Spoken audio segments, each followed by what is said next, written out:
la contabilidad de la empresa, era un poco esto de tratar de que las aclaraciones del form no les causaran un problema. Entonces, subirle un cuadrito como lo teníamos en los modelos de parcial, quizás ahí sí se tornaba medio complejo visualizar y hacer ese control entre ambas contabilidades. Es por eso que directamente ya les resolvimos esa parte y solo les mencionamos las diferencias que habían entre ambas contabilidades. No fue una maldad, sino fue algo para tratar de simplificarles eso que quizás pensamos, más que pensábamos, fuimos recolectando esa información cuatrimestre a cuatrimestre, de que comenzamos con los cursos virtuales, y quizás eso molestaba. Hemos recibido algunos comentarios donde complicaba la visualización y el chequeo entre el mayor contable contra el extracto bancario, y es por eso, exactamente, estaban volcadas las diferencias, y fue por eso que ese fue el motivo por el cual se los planteamos de esta manera, para tratar de simplificarle esto de tener que estar comparando ambas contabilidades en el formulario, que quizás les resultaba complejo a la hora de la visualización, por esto que les comentaba que algunos alumnos no se habían quejado, pero habían hecho ese comentario. Entonces, esa fue la idea de volcarles las diferencias ya detectadas para evitarles ese trabajo a ustedes. Así que nada, no fue una maldad, sino fue algo para ayudarlos a ustedes. Al menos lo pensamos de esa manera. Se ve que no funcionó así.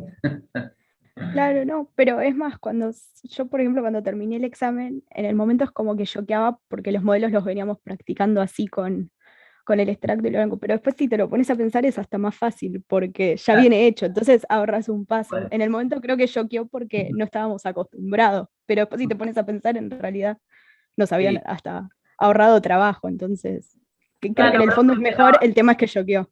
nos dimos cuenta cuando ya, tipo, ya terminó el parcial, así que... el golpe de verlo así fue peor que el Porque ahorro. encima era el primer punto, entonces, tipo, ya te choqueaste ya. Uh-huh. Bueno, ok. Tomamos nota de eso para el próximo. Eh, y les vamos a dar más trabajo entonces todavía, que tengan que hacer el punto de forma completa. Eh, bueno, ok.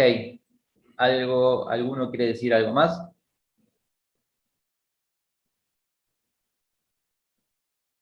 Las notas más o menos para cuando fue. Las notas, sé que los chicos ya empezaron a corregir, así que, no sé, calculen una semana y media más o menos. O sea, esta semana no, mitad de la semana que viene quizás, algo así. ¿Sí? Buenísimo. Más o menos por ahí andará. Bueno, más allá de las notas que obtengan en el examen, lo que les quería decir es que nada, el cuatrimestre es largo, así que hay muchas oportunidades para aquellos que les haya ido mal. No abandonen, sigan hasta el final. Hay recuperatorios y nada, el profesor da muchas oportunidades para aprobar la materia, así que no se queden en el caso que les haya ido mal con la nota de este examen, sigan hasta el final, que con garra la materia se aprueba. Eh, Así que nada, no tienen la toalla. Bueno, arranquemos con lo que tenemos para hoy. Yo me quedo con la tarea de subirles la solución del examen, eh, sí, de los exámenes, y nada, ustedes la pueden ver, la pueden descargar y comparar con las suyas. Bueno, ¿cómo? No, bueno, digamos, con la virtualidad es más complicado hacer una revisión de los exámenes, entonces es por eso que le subimos la solución para que más o menos ustedes ya tengan una idea de cómo les ha ido.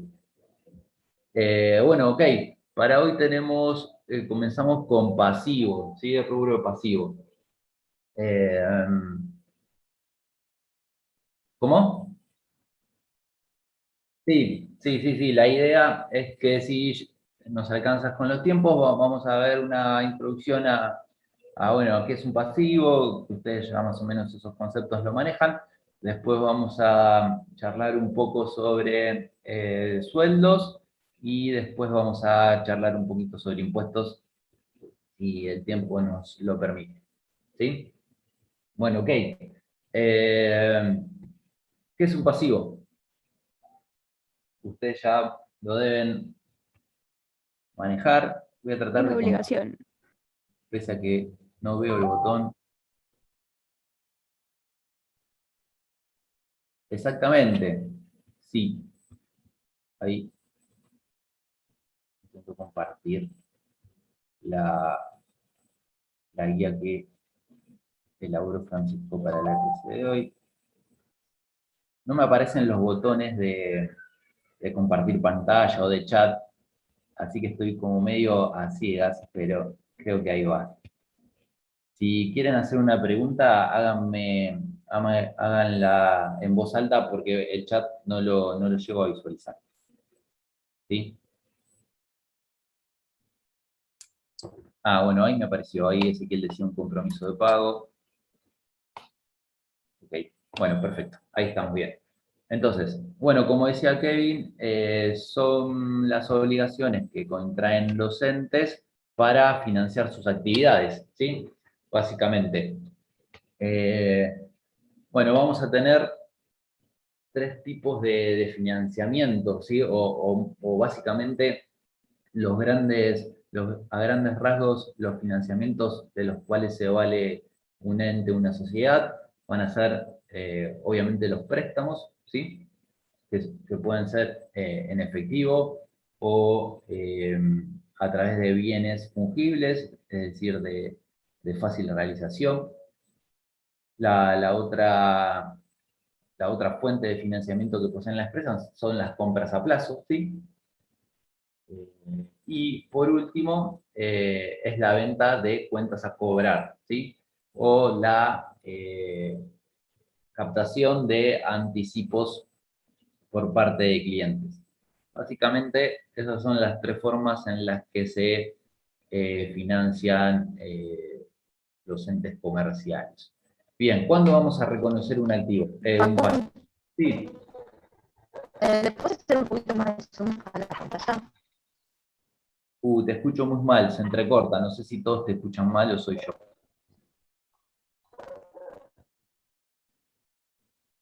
¿Cómo, Kevin?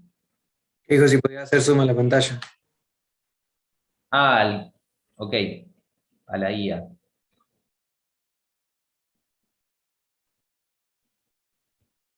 Ahí va. ¿Se ve mejor? Igualmente la tienen en el campus, ¿eh? Están las dos, son dos guías, la de impuestos que está separada de esta de pasivos generales. Está cargada en el campus. Bueno, ok, les decía, ¿cuándo vamos a reconocer un pasivo? Bueno, cuando ha sucedido un determinado hecho que obliga a la empresa a entregar activos o a prestar un servicio, ¿sí? A entregar determinados activos o a prestar un servicio. Cuando sucede este hecho, bueno, estamos en condiciones de reconocer el pasivo. Y sobre todo y fundamentalmente es cuando ese hecho puede ser medible económicamente, ¿sí? Medible, fiable y económicamente. Ok, en ese momento vamos a estar reconociendo los pasivos. ¿Cómo los vamos a medir? Los pasivos. ¿Quién recuerda aquellos primeros 7 u 8 capítulos del libro de Fowler?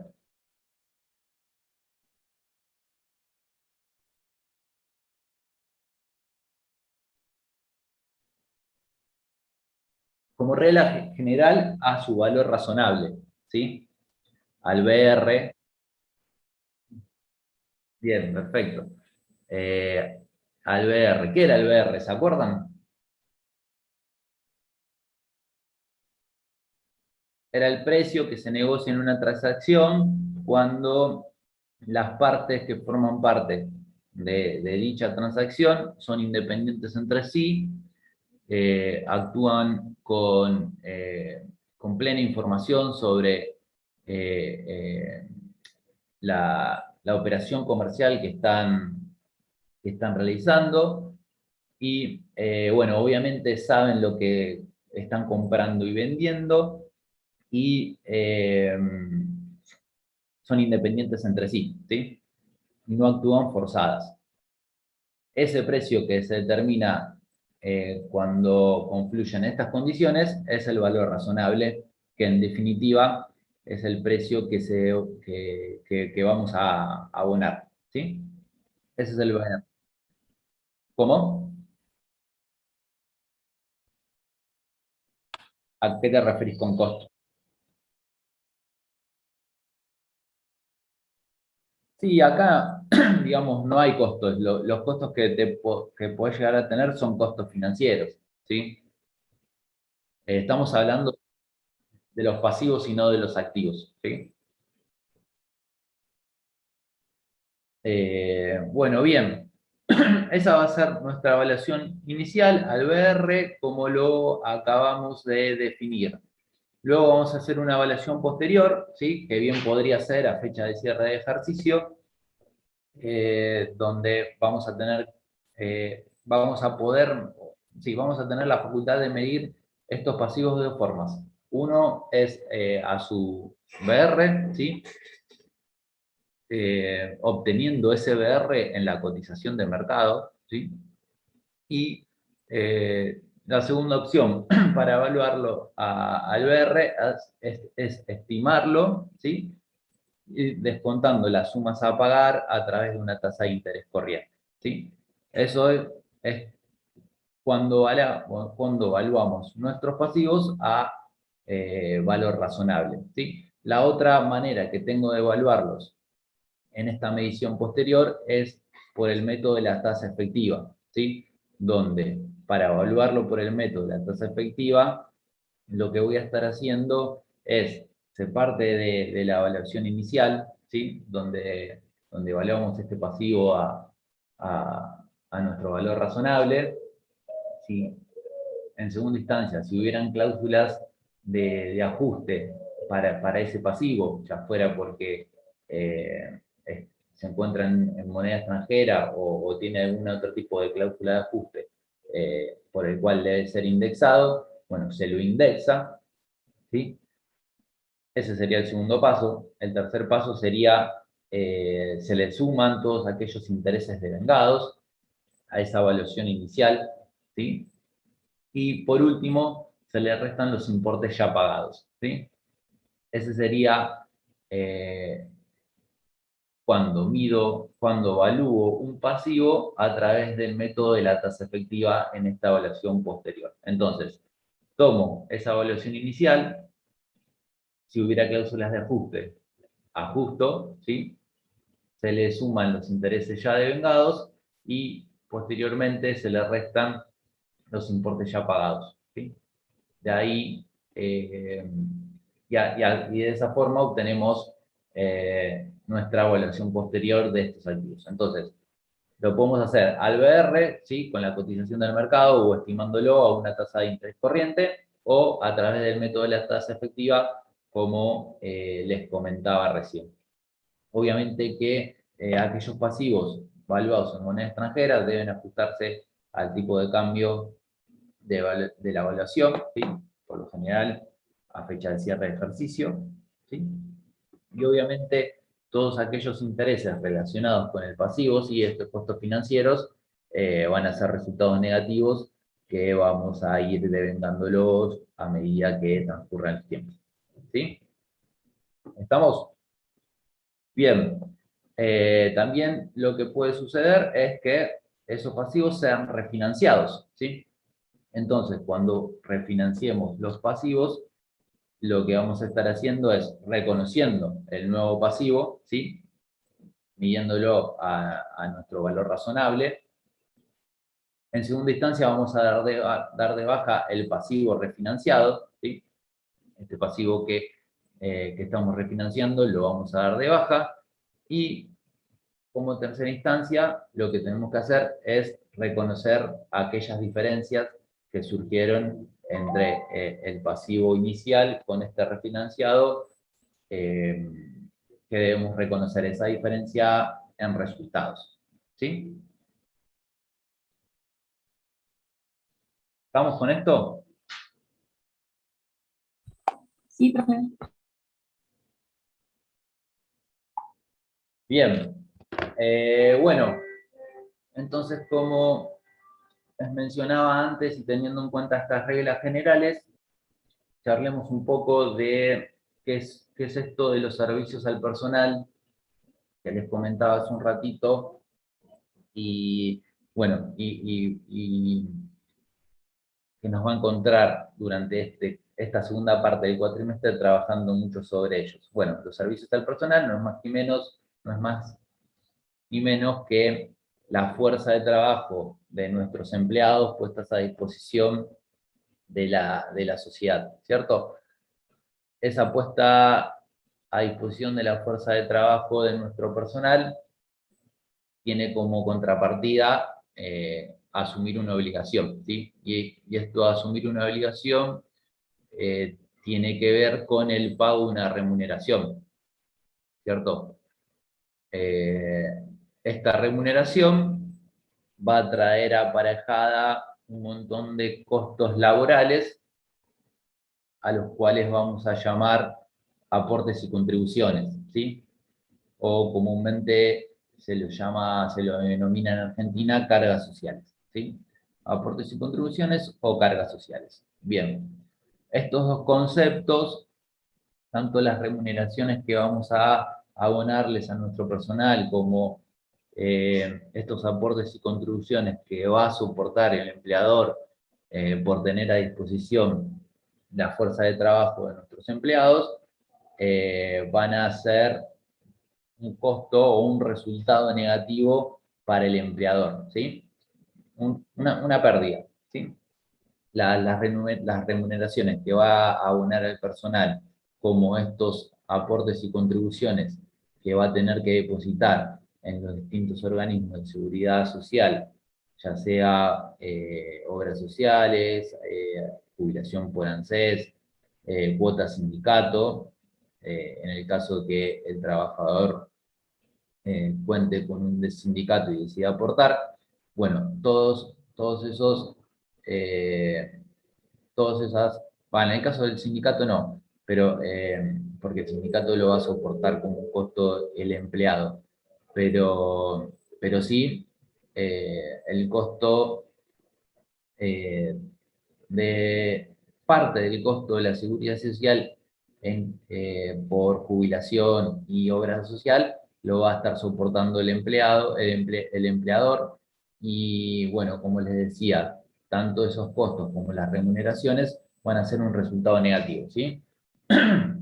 Bien, por otro lado, ya viéndolo más del lado del trabajador en sí, el trabajador también va a financiar este sistema de seguridad social que funciona en la Argentina, con lo cual también va a estar aportando un porcentaje a obras sociales y a jubilaciones, y como les comentaba recién, eh, eh, en el caso que él lo decida, a su sindicato, ¿sí? Al sindicato del sector. Estos tres componentes que les mencionaba, que va a soportar el empleado, lo vamos a denominar retenciones, ¿sí? Entonces, estas retenciones van a ser, ¿cómo decirles? Van a ser retenidas por por el empleador, ¿sí? Es decir, que esos valores con los cuales el trabajador también va a estar financiando todo este sistema de seguridad social van a ser retenidos por el empleador y depositados en las cajas correspondientes, ¿sí? Entonces, ahí comienza a formarse el concepto de sueldo bruto y sueldo neto, ¿sí? ¿Han visto alguna vez un recibo de sueldos? Vieron que básicamente, además de un montón de información sobre el trabajador en sí, básicamente está definido en dos columnas. La columna de la izquierda, digamos, representa el sueldo bruto y la columna de la derecha representa el sueldo neto, ¿sí? Entonces, la columna de la derecha, el sueldo neto, en definitiva, el importe final es el sueldo que el trabajador percibe, ¿sí? Lo que se llama sueldo de bolsillo, lo que el empleador le deposita en su cuenta bancaria o le entrega en efectivo raramente el importe final, si se quiere, ¿sí? Donde ya están descontadas todas estas retenciones que mencionábamos recién, ¿sí? Entonces, estas retenciones que comentábamos recién no van a ser un costo para el empleador, ¿sí?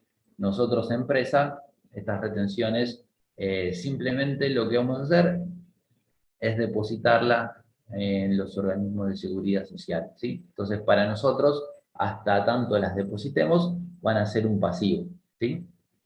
Ven claramente qué es resultado negativo y qué no lo es, digamos. Las remuneraciones y los aportes patronales que el empleador debe soportar por disponer de la fuerza de trabajo van a ser resultado negativo. Las retenciones que le practicamos a nuestros empleados por la parte en la que ellos financian el sistema de seguridad social de nuestro país, esa porción no van a ser resultados negativos, sino que van a ser un pasivo para que la empresa, la sociedad o el ente lo deposite a los organismos de seguridad social. ¿Sí? ¿De acuerdo? ¿Se ve esto?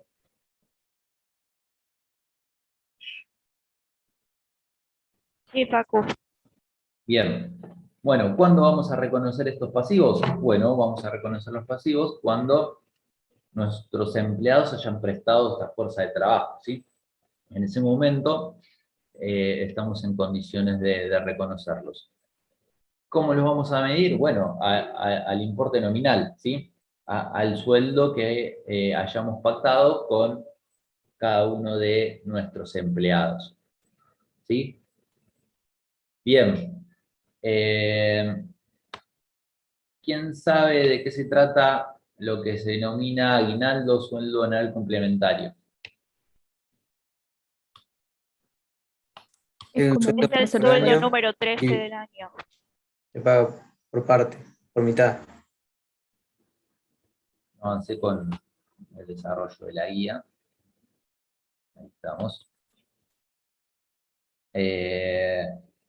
Bueno, perfecto. Como decían ahí, es un sueldo adicional que percibe el trabajador o el sueldo número 13, teniendo en cuenta que si el empleador, bueno, cobra su sueldo de forma mensual, por lo tanto trabajó 12 meses, bueno, este sería el sueldo número 13. Exactamente, es un sueldo adicional que la ley de contrato de trabajo le otorga a cada trabajador como derecho, ¿sí? Bien, ¿alguien sabe cómo lo vamos a calcular? Se devenga mes a El mes. 50% de la mejor remuneración del mes. Del mejor sueldo normal. Sí. La base del cálculo es el mejor. Exactamente. Sí, ese sueldo adicional, ¿sí? Sueldo número 13, en la práctica se suele abonar en dos cuotas, ¿sí?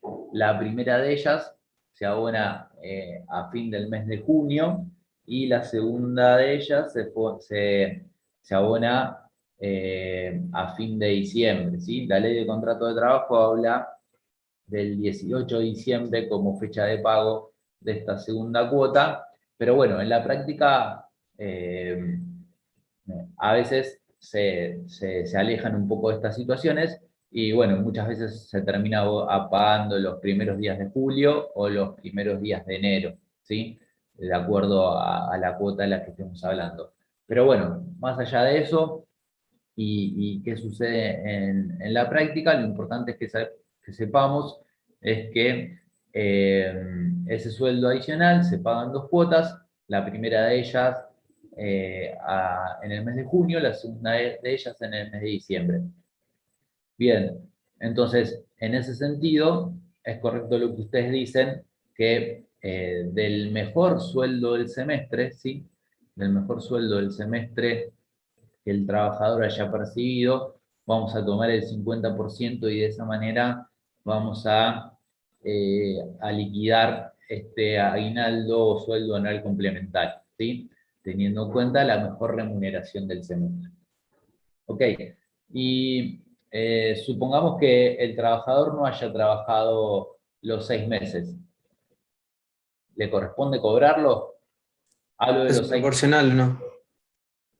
Es Hablo de los proporcional 6 porque meses se va devengando día a día. O sea, ¿Cómo, es un chicos? por días trabajados.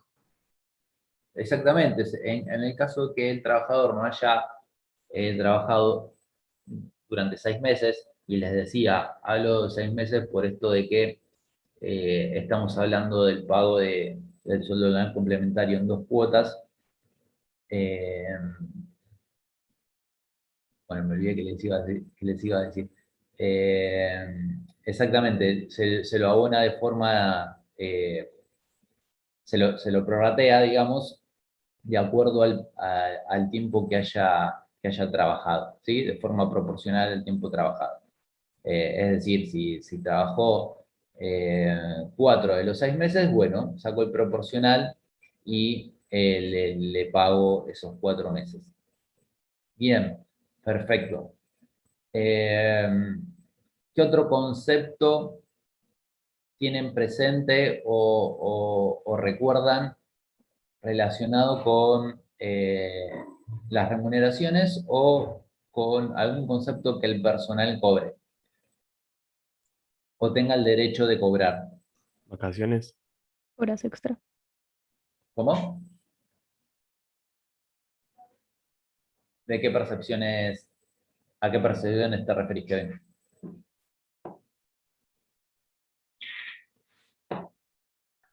Puede ser las vacaciones también, ¿no? Que se vengan día a Bien. día. Las Horas vacaciones, extras. las vacaciones van a ser una de ellas. ¿Cómo, Kevin? No te escuché, perdón. Ok. Bien, perfecto, sí.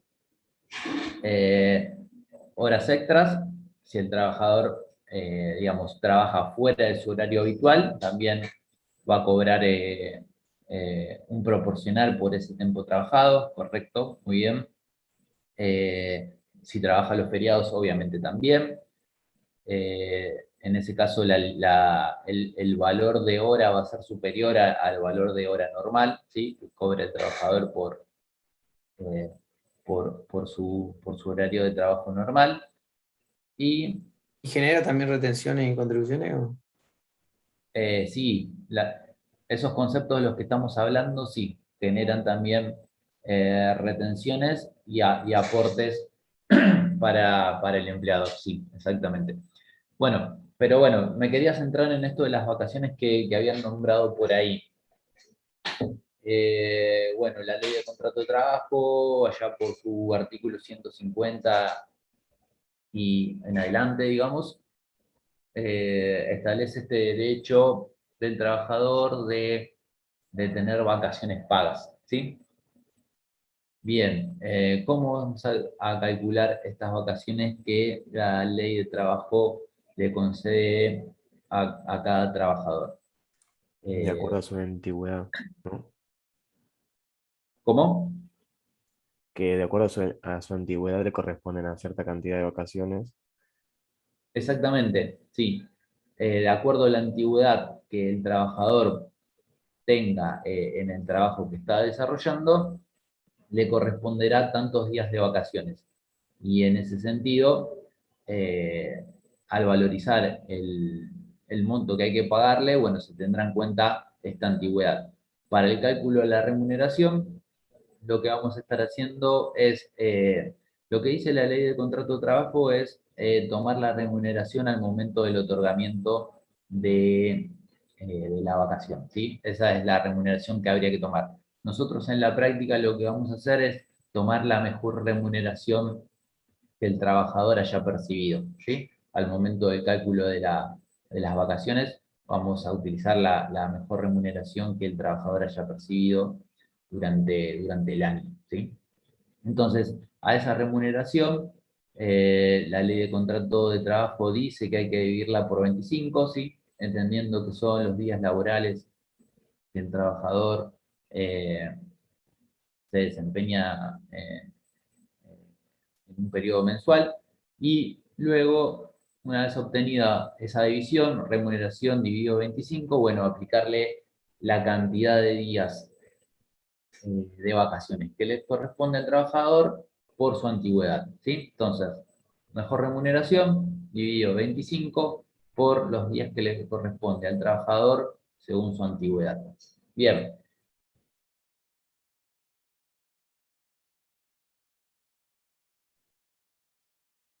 Eh, no, o sea, en este periodo mensual que entiende la ley de contrato de trabajo, si le sacamos los fines de semana, serían 6 días, no, serían 8 días menos, ¿cierto? Pensando que hay 4 fines de semana en un mes. Bueno, eso serían 31 menos 8, nos daría 23, ¿cierto? Claro, pero los sábados también se trabajan en algunos casos. Esta diferencia de 23 a 25 se la considera como un plus para el trabajador, ¿sí? Esa diferencia de los 23 o 24 días a estos 25 que toma la ley de contrato de trabajo, se lo denomina como un plus para el trabajador. Es bastante tirado de los pelos, si se quiere, la determinación de estos 25 días, pero bueno, es lo que la ley de contrato define. El criterio por el cual lo definió es este que les comento, ¿sí?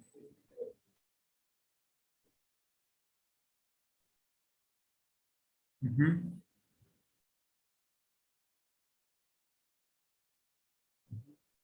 Sí,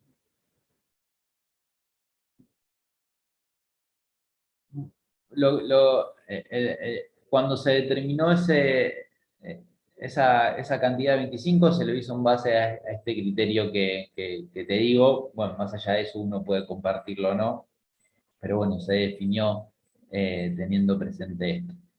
Bueno, entonces, dijimos, remuneración dividido 25 por días de antigüedad que le corresponde a cada trabajador. Y bueno, la ley de contrato de trabajo también define cuánto es la antigüedad que le corresponde a cada trabajador, teniendo en cuenta su antigüedad, como charlábamos recién, ¿sí? Y bueno, lo que define es, para los trabajadores que tengan una antigüedad de 1 a 5 años, va a definir 14 días de vacaciones, ¿sí? Para aquellos trabajadores que tengan una antigüedad entre 5 y 10 años, va a definir 21 días de vacaciones, ¿sí? Para aquellos trabajadores que tengan antigüedad de 10 a 20 años, la ley de contrato de trabajo define 28 días de vacaciones. Y para aquellos trabajadores con más de 20 años de antigüedad, la ley les otorga 35 días de vacaciones, ¿sí? Entonces, en base a esta antigüedad que la ley de contrato de trabajo otorga a los trabajadores, es que vamos a determinar el monto por el cual le tenemos que pagar de vacaciones a nuestros empleados, ¿sí? Con la formulita que comentábamos recién. Bien, en el caso que los empleados hayan trabajado menos de un año, En realidad menos de 6 meses, porque si trabajaron 6 meses, se los considera con una antigüedad de 1 año y ya les correspondería 14 días, ¿sí?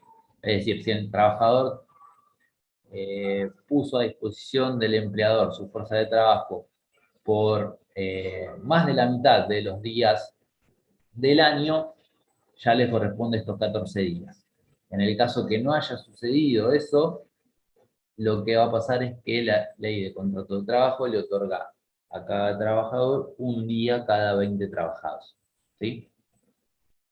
Y en base a eso vamos a estar haciendo el cálculo de cuánto le corresponde a nuestros trabajadores, teniendo en cuenta esto, 1 día cada 20 trabajados, si los mismos trabajaron menos de la mitad de los días laborales. ¿De acuerdo? ¿Estamos bien con eso?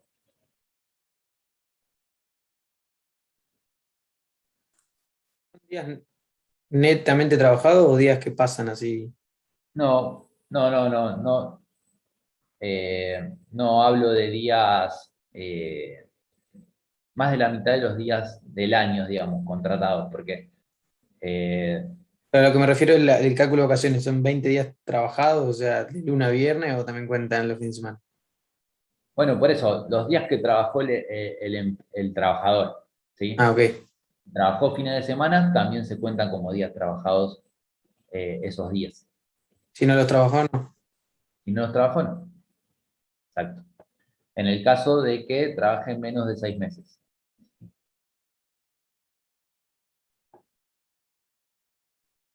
Bueno,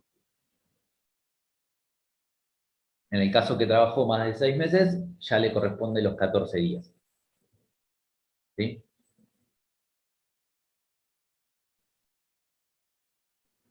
Bien. Perfecto. Bueno, entonces, lo que vamos a estar haciendo, tanto con el sueldo anual complementario como con las vacaciones, es registrando este pasivo, que va a ser un pasivo de pago diferido. ¿Sí? ¿Por qué va a ser un pasivo de pago diferido? Porque, digamos, supongamos que estamos en el mes de febrero, ¿sí? Con todos nuestros trabajadores trabajando.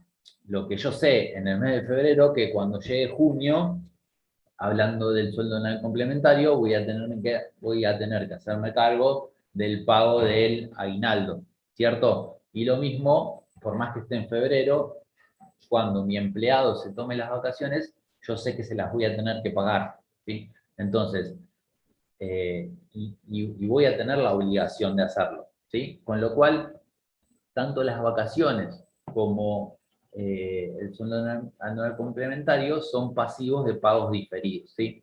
Yo sé que los voy a tener que abonar, lo que no tengo en claro cuál va a ser el monto final, ¿sí?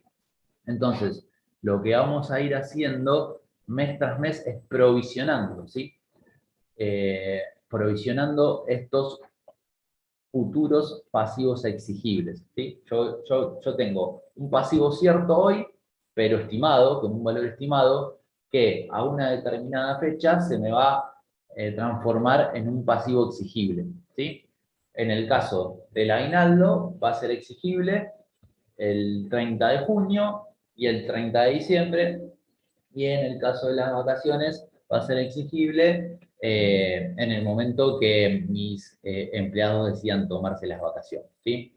Entonces, vamos a definir a las provisiones en este mismo sentido, ¿sí? Pasivos ciertos de pago diferido que a una determinada fecha se nos van a transformar en pasivos exigibles, ¿sí? ¿Se acuerdan cuando vimos provisiones? Cuando vimos previsiones, perdón.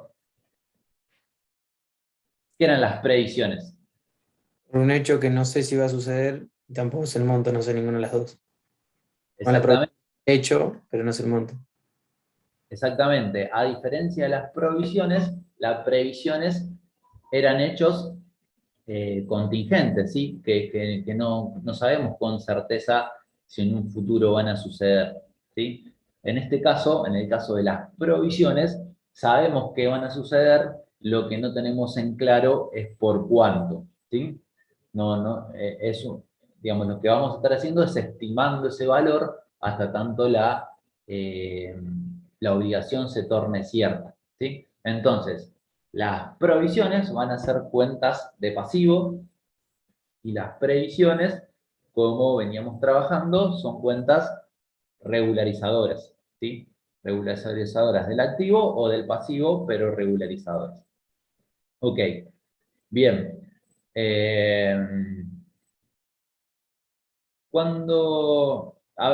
Hablando en ese sentido de contingencias, yo las contingencias las voy a registrar cuando se den determinadas condiciones. Las condiciones que tienen que darse para que yo registre una contingencia, ¿sí? Cuando hablo de contingencias, hablo de previsiones, ¿sí? Esto que debe estar relacionado con el cumplimiento de un hecho, digamos, con el cumplimiento de un hecho no seguro. Entonces, voy a registrar estas previsiones o contingencias cuando la probabilidad de ocurrencia sea alta, ¿sí? Cuando la probabilidad de ocurrencia sea alta y además cuando las pueda medir contablemente, ¿sí? Entonces, cuando sucedan estas dos situaciones de probabilidad de ocurrencia alta y medible económicamente, las voy a registrar en mi contabilidad, ¿sí? Las voy a llamar probables, contingencias probables. Cuando esas contingencias tengan una baja probabilidad de ocurrencia, las voy a llamar remotas y lo que voy a hacer es registrarla en notas en los estados contables, ¿sí? No en mi contabilidad, sino van a formar parte de una nota en los estados contables. Sí, sí, exacto. Y por ejemplo, puede ser, sí. Sí, más que una previsión como para despidos, porque ahí vos estás pensando de que cuando estás haciendo una previsión, cuando decís, bueno, sé que voy a despedir a gente, no sé cuántos le voy a tener que pagar, pero, digamos, la política de la empresa es deshacerse de ese personal, entonces está más relacionado con una probabilidad alta de ocurrencia. Pero, por ejemplo, no sé, ¿Puede ser un juicio, un por siniestro ejemplo? podría ser, un juicio podría ser, sí, es una típica contingencia que, bueno, de acuerdo a qué juicio sea, ¿sí? Puede ser de baja ocurrencia, ¿sí? Por ejemplo, no sé, un trabajador que no se presentó durante un mes a trabajar, bueno, se inició juicio. Bueno, ahí es probable que el trabajador pierda su juicio, porque no vino a trabajar, ¿sí? Y se dio por despedido. Entonces ahí la probabilidad de ocurrencia es baja, podría sentar ese hecho en una nota de los estados contables, ¿sí? Pero sí, bien podría ser, Kevin, también la ocurrencia de un siniestro, ¿sí? Estimo que, no sé, tengo una plantación de soja y en 5 meses puede ser que se inunde mi campo y pierda todos los cultivos. Bueno, podría ser una nota de los estados contables, ¿sí? Bueno, y aquellas que no son ni probables ni remotas, no vamos a estar haciendo ni registros en nuestra contabilidad ni notas en los estados contables. Entonces, en definitiva, voy a tener 3 tipos de contingencias. Las probables, con un alto grado de ocurrencia y medibles económicamente, las voy a registrar en mi contabilidad, ¿sí? En mi contabilidad formal.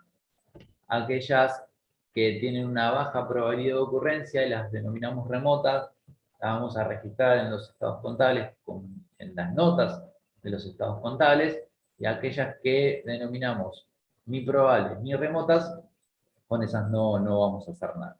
Bien, tengan en cuenta las diferencias entre provisiones y previsiones que comentábamos recién. En el tema que nos ocupa, que es, estamos charlando sobre sueldos y jornales, a las vacaciones y al sueldo no complementario lo vamos a trabajar como una provisión, ¿sí? Un pasivo cierto de pago diferido que a una determinada fecha se tornará exigible. ¿Bien? ¿Dudas con lo conversado hasta ahora?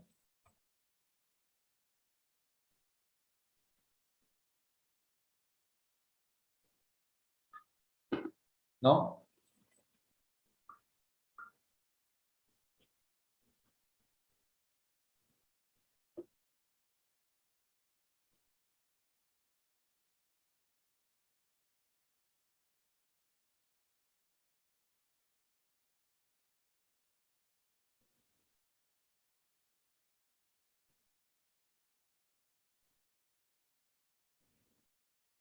Las probables, ahí va. Exacto.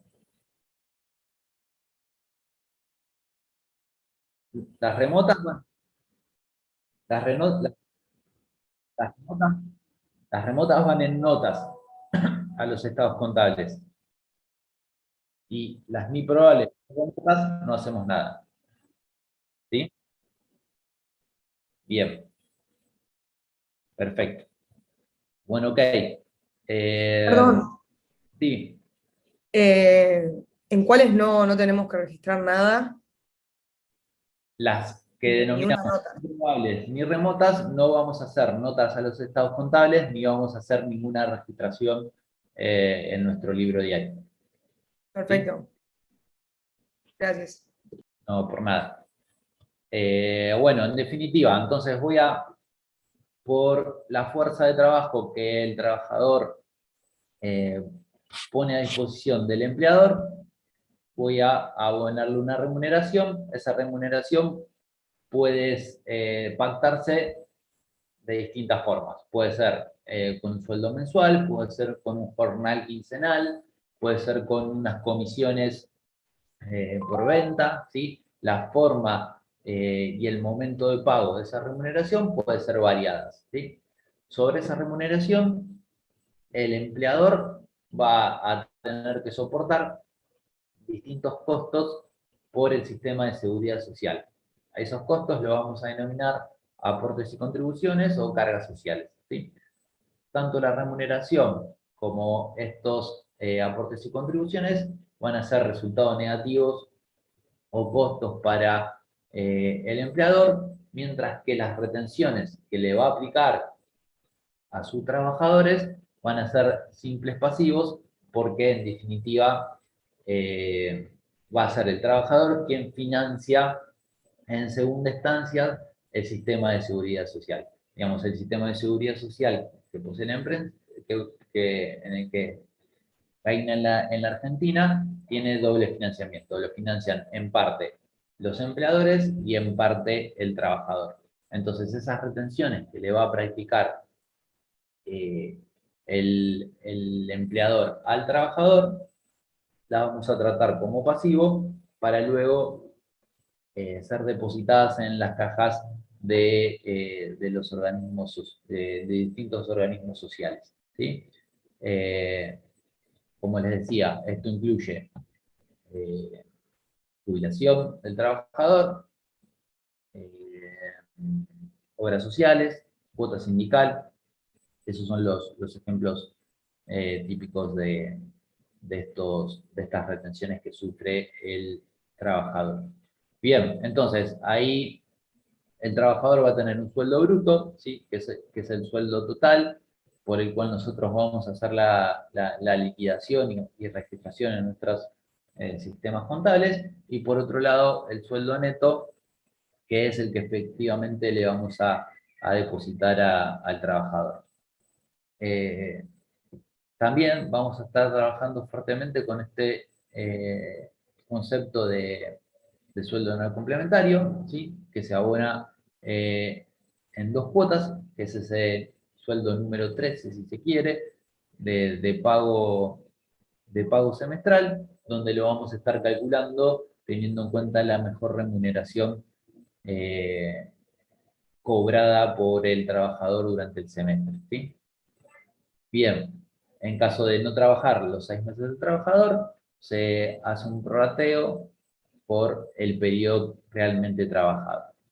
En cuanto a las vacaciones, las vamos a determinar teniendo en cuenta la mejor remuneración del periodo, dividido 25 por la cantidad de días que al trabajador le corresponde según su antigüedad. Bien, tanto el aguinaldo como las vacaciones, vamos a trabajarlas como provisiones, ¿sí? Estos pasivos, como comentábamos antes, de pagos diferidos. Ok, ¿estamos bien con todo eso?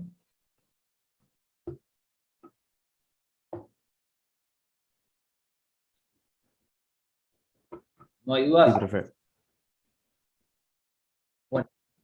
Bueno, perfecto. Vamos entonces a meternos un poco con el tema de los impuestos. Básicamente, tenemos dos grandes clasificaciones en cuanto a impuestos. La primera de ellas es por jurisdicción, ¿sí? Entonces, la clasificación de impuestos por jurisdicción la vamos a hacer o realizar en impuestos nacionales, impuestos provinciales y impuestos municipales, ¿sí? Bueno, dentro de los impuestos nacionales vamos a encontrar el impuesto de valor agregado, el impuesto a las ganancias. Ambos impuestos son impuestos nacionales. Dentro de los impuestos provinciales podemos encontrar ingresos brutos, ¿sí? Que ahora vamos a ver de qué se trata. Y dentro de los impuestos municipales, básicamente vamos a encontrar lo que se denominan tasas, mal llamados impuestos, porque por lo general un impuesto se define cuando no existe una contraprestación, ¿sí? Cuando no hay contraprestación, en este caso por parte del Estado, eso es un impuesto. En el caso de las tasas, por ejemplo, alumbrado, barrido y limpieza, existe una contraprestación por parte del Estado. Entonces, no sería un caso típico de impuesto puro, ¿sí? Pero bueno, se utiliza también el criterio o el concepto de tasas para englobarlo dentro del concepto de impuestos, ¿sí? Bueno, entonces tenemos impuestos nacionales, como son el impuesto al valor agregado, el impuesto a las ganancias, y los impuestos provinciales, como son el impuesto a los ingresos brutos, y los municipales, como son las tasas y contribuciones, ¿sí? La otra gran clasificación dentro de los impuestos es de acuerdo a quién es el sujeto pasivo, ¿sí? Del impuesto.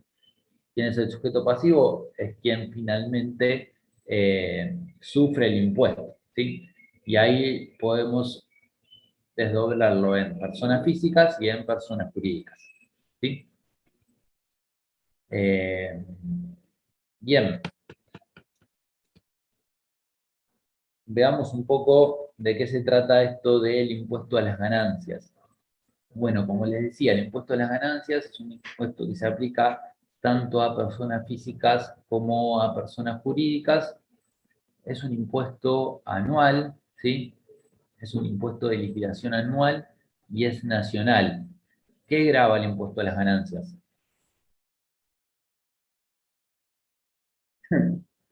Bien, grava básicamente las rentas que obtienen las personas físicas o jurídicas durante un determinado periodo, ¿sí?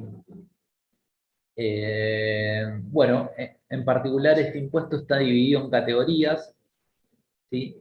Está dividido en 4 categorías, y esas categorías tratan las distintas actividades que desarrolla una persona física o una persona jurídica.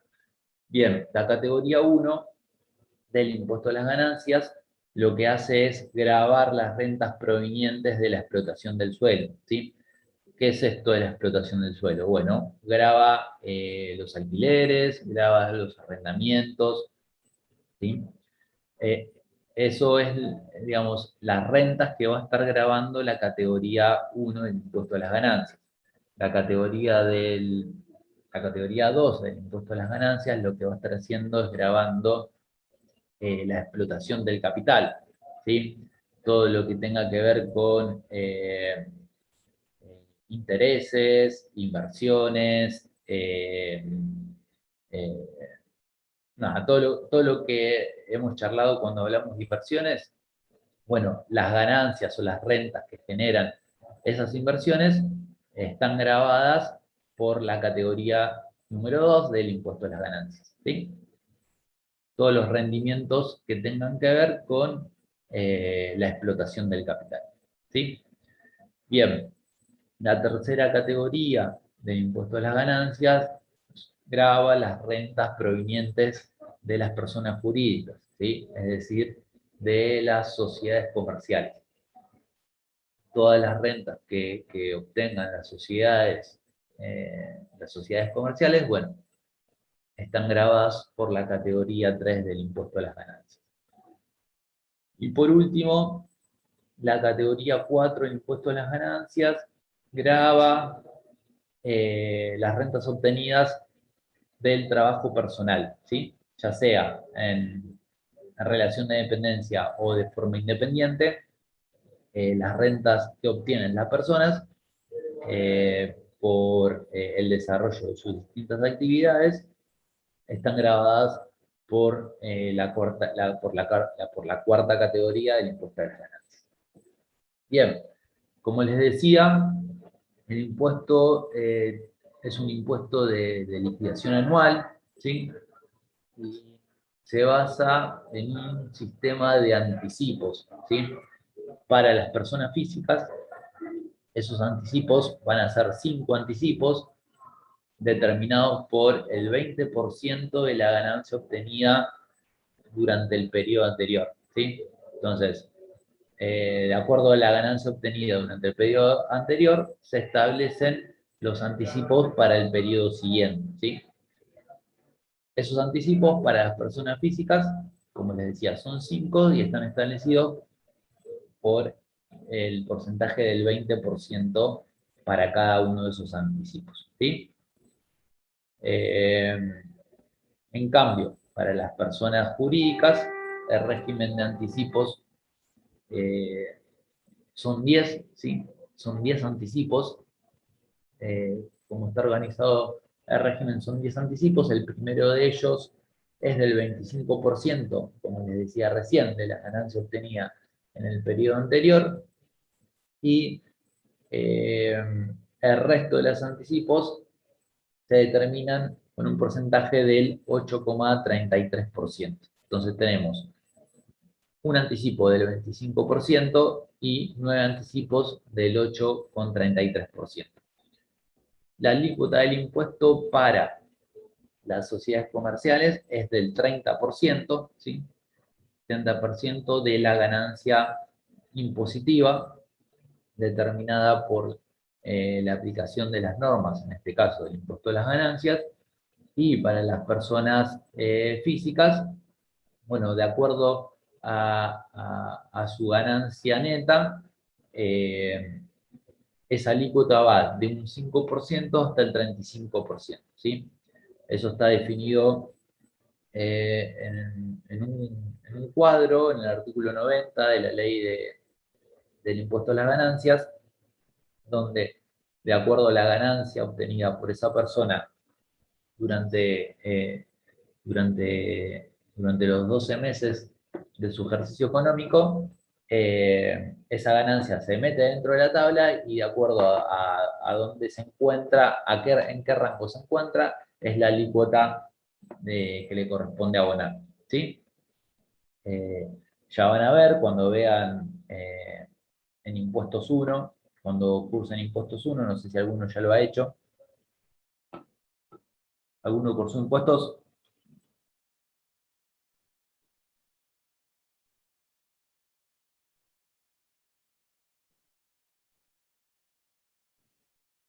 Sí, sí, por lo general llegan a sistemas sin cursar impuestos, pero bueno, puede ser que les haya quedado colgados sistemas y algunos ya la haya hecho. Pero bueno, cuando lleguen ahí van a ver en profundidad este régimen del impuesto a las ganancias en impuestos 1 y bueno, en impuestos 2 van a ver IVA y van a ver un poco de ingresos brutos, ¿sí? Pero bueno, ya se van a profundizar estos regímenes impositivos cuando cursen ambas materias. Bueno, ok, entonces, les decía, básicamente, para las sociedades comerciales, la alícuota del impuesto es del 30%, para las personas físicas va a depender de su ganancia impositiva y de esta escala que les comentaba, determinada en la ley de impuesto a las ganancias, donde de acuerdo a esa escala y a su ganancia obtenida, esa alícuota es variable de un 5 a un 35%. Bien, básicamente ese es el esquema del funcionamiento de impuesto a las ganancias. Después vamos a tratar de ver algún ejemplo práctico dentro de un ratito nomás. Bien, el impuesto al valor agregado, comúnmente llamado IVA, es un impuesto nacional, como charlábamos antes. Es un impuesto de liquidación mensual, a diferencia de ganancias. El IVA se liquida de forma mensual y básicamente lo que grava es el consumo, ¿sí? El impuesto al valor agregado grava los consumos y está aplicado dentro de la cadena productiva y comercial de las empresas, ¿sí? La alícuota general del impuesto es del 21%, tiene algunas alícuotas diferenciales, como suele ser para los servicios públicos, que es del 27%, y tiene algunas alícuotas reducidas para algunas actividades, como son la construcción o algunos elementos de tecnología, donde la alícuota es del 50% de la alícuota general.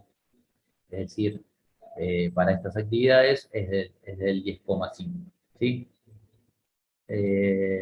Bien, entonces nosotros vamos a tener por un lado lo que vamos a denominar crédito fiscal, que va a ser el IVA que la empresa va a pagar. No, va a pagar, sí, bueno, sí, que la empresa va a pagar de acuerdo a las compras que realice, ¿sí? Entonces, cuando la empresa vaya a determinar, a comprar, ya sea materia prima o productos para reventa, va a estar abonando IVA, y ese IVA que va a estar abonando lo vamos a denominar crédito fiscal, ¿sí? Ese crédito fiscal lo vamos a cruzar con el IVA que cobremos a terceros por las ventas que realicemos, ¿sí? Ese IVA que cobremos a terceros lo vamos a denominar débito fiscal, ¿sí? Entonces vamos a tener IVA que pagamos producto de nuestras compras y IVA que cobramos producto de nuestras ventas. Al primero lo llamaremos crédito fiscal, al segundo lo vamos a llamar débito fiscal, ¿sí? Entonces, en el cruce del IVA que cobramos y el IVA que pagamos, va a salir un saldo a pagar, ¿sí? Es decir, si yo pagué menos IVA del que cobré, bueno, voy a tener que depositar la diferencia al organismo recaudador, en este caso AFIP. Si yo tuve más crédito fiscal, más IVA crédito fiscal, producto de mis compras, que débito fiscal, bueno, lo que voy a tener es un saldo a favor para periodos subsiguientes, ¿sí? Entonces, básicamente, la liquidación del impuesto lo que trata es el cruce de estos dos IVAs, ¿sí? Crédito fiscal y débito fiscal, y determinar en una tercera instancia si existe IVA o no a pagar. ¿Por qué esto de IVA o no a pagar? Porque cuando hablamos de que yo estoy pagando el IVA por mis compras y a posteriori cobrando IVA por mis ventas, lo que estoy haciendo básicamente es trasladando el IVA, el pago del IVA a un consumidor final, ¿sí? Finalmente lo que sucede es que para las empresas no es costo o no es un resultado negativo este impuesto. ¿Por qué? Porque quien finalmente lo está abonando son los consumidores finales, ¿sí? O sea, todos nosotros, ¿sí? Cuando vamos al supermercado y compremos, no sé, un paquete de galletitas, ese paquete de galletitas contiene IVA, y ese IVA, quien está revendiendo ese paquete o quien lo produjo, trasladó el IVA al precio del paquete, ¿sí? Con lo cual, quienes en definitiva están pagando ese IVA somos todos nosotros, es decir, los consumidores finales. ¿De acuerdo? Bueno, del cruce de ese crédito y el débito va a salir el IVA a pagar o el saldo a favor, como les comentaba anteriormente. Tanto el impuesto a las ganancias del que charlábamos recién, como el impuesto al valor agregado, tiene un régimen de retenciones y percepciones, ¿sí? Este régimen de retenciones y percepciones funciona de la siguiente manera. Existen, ya sea por imperio de la ley o por designación de AFIP, agentes de retención, ¿sí? Agentes de retención y de percepción. ¿Qué van a hacer estos agentes de retención o percepción? Bueno, van a cobrar a cuenta del impuesto que las empresas van a determinar en un futuro, un porcentaje de dicho impuesto, ¿sí? Entonces, por un lado vamos a tener los agentes de retención designados por ley o por AFIP. Por ley, básicamente, son todos los organismos del Estado, ¿sí? Luego, además, la AFIP puede designar como agente de retención a distintos entes privados. Y por otro lado vamos a tener los agentes pasibles de estas retenciones y percepciones, ¿sí? Que esas personas que van a sufrir las retenciones y las percepciones deben ser responsables de cada uno de estos impuestos de los cuales estamos practicando retenciones o percepciones. ¿Sí? Bueno, ok, estamos. Entonces, esas retenciones o percepciones van a ser pagos a cuentas del impuesto determinado. Bien. ¿Cómo vamos a tratar esas percepciones o percepciones? O de retenciones o percepciones. O mejor dicho, veamos qué va a ser retención y qué va a ser percepción.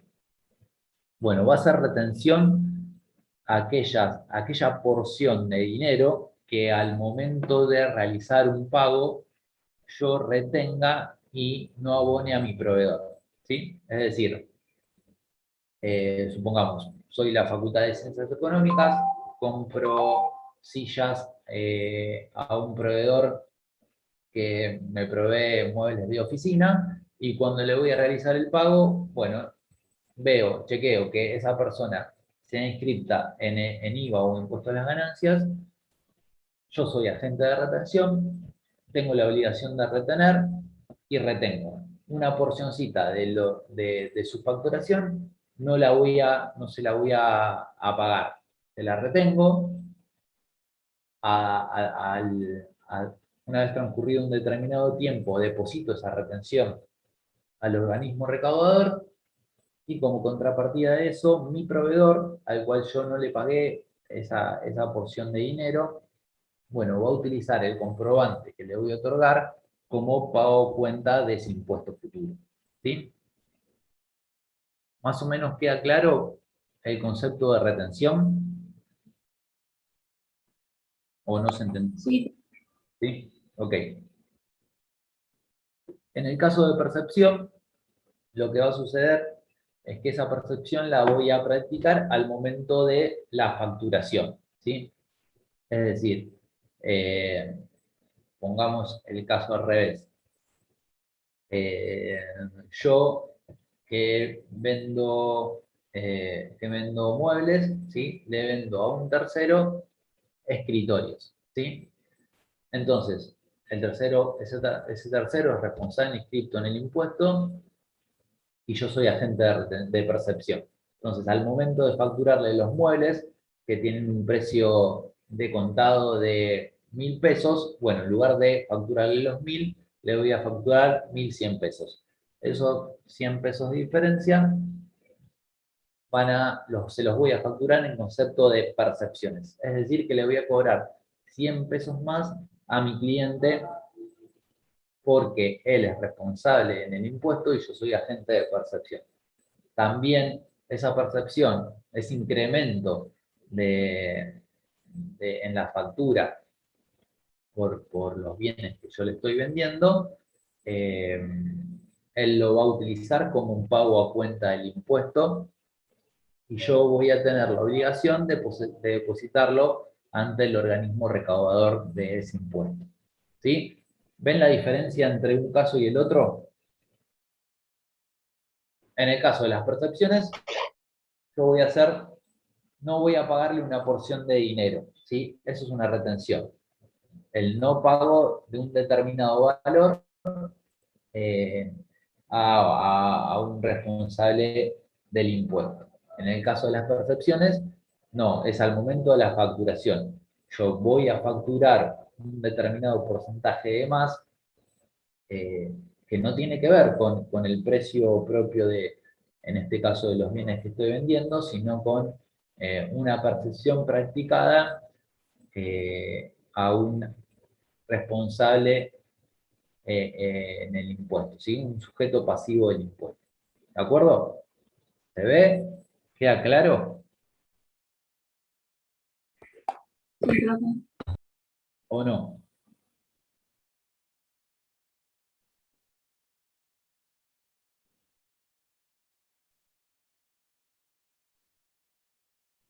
Sí, lo vamos de vuelta. La retención se va a producir al momento del pago, si se quiere, ¿sí? Y la percepción al momento de la facturación, ¿sí? Entonces, yo, agente de retención, lo que voy a hacer al momento del pago, teniendo en cuenta que a quien le debo pagarle, ¿sí? A mi proveedor, es responsable inscrito en el impuesto, bueno, una porción de lo que le debo pagar no se la voy a abonar en concepto de retención, ¿sí? ¿Qué voy a hacer con eso que no le aboné? Bueno, de forma quincenal yo voy a presentar esas retenciones que practiqué a terceros en nombre de AFIP, ¿sí? Porque yo soy agente de retención. Actúo en nombre del organismo recaudador. Bueno, de forma quincenal voy a presentar esas retenciones practicadas al organismo recaudador. Lo que va a hacer el proveedor, quien finalmente sufrió esa retención, bueno, va a utilizar esa retención sufrida como un pago a cuenta del impuesto. Al momento de la determinación del saldo a pagar, lo que va a hacer es restar del saldo a pagar esta porción que yo le retuve, ¿sí? Es decir, en definitiva, para él, el impuesto a pagar se va a ver disminuido por esta retención que nosotros le practicamos. ¿De acuerdo? ¿En qué momento se hace? Al momento del pago, la retención.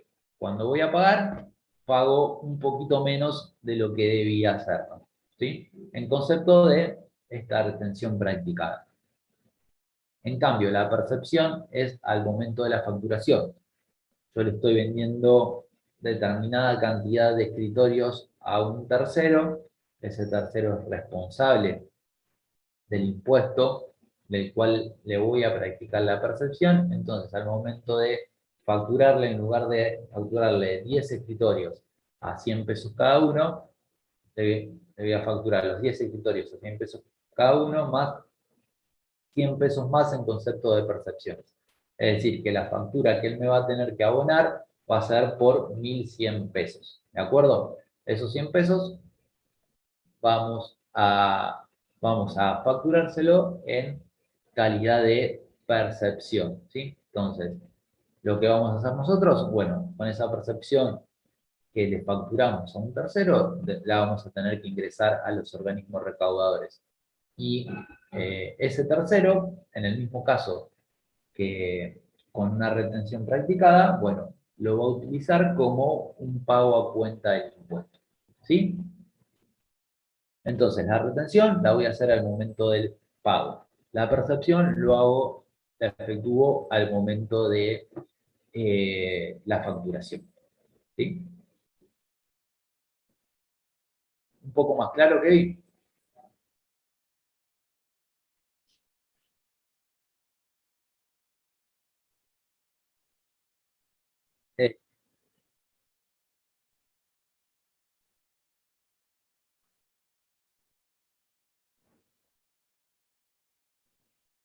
Eh, sí, está en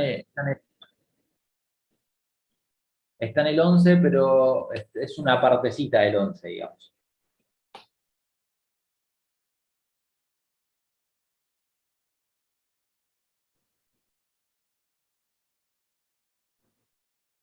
Bueno, ok. A estas retenciones y a estas percepciones las vamos a clasificar como cuentas de movimiento, ¿sí? Las vamos a tratar como cuentas de movimiento. ¿Por qué como cuentas de movimiento? Porque son cuentas que una vez declarado el impuesto, cuando determinamos el impuesto a pagar o el saldo a favor, bueno, esas retenciones, esas cuentas van a tender a cero, ¿sí? Su saldo deberían ser cero una vez que determinamos la posición mensual o anual del impuesto, ¿sí? Bien. Al IVA crédito fiscal y al débito fiscal también los vamos a tratar como cuentas de movimientos, ¿sí? El IVA producto de las compras que realizamos y el IVA producto de las ventas que efectuamos, ambas cuentas también las vamos a tratar como cuentas de movimiento para así el IVA a pagar o el saldo a favor tratarlas como cuentas de activos o pasivos, ¿sí? Es decir, del resultado del cruce entre el IVA crédito fiscal y el IVA débito fiscal, si surge un monto a pagar, ese monto a pagar obviamente va a ser un pasivo. Si del mencionado cruce surge un saldo a favor, bueno, ese saldo a favor será una cuenta de activo, ¿sí? ¿Por qué activo? Porque va a ser un crédito que voy a poder aplicar en la próxima declaración jurada, ¿sí? Ya sea de IVA o de impuesto a las ganancias. ¿De acuerdo?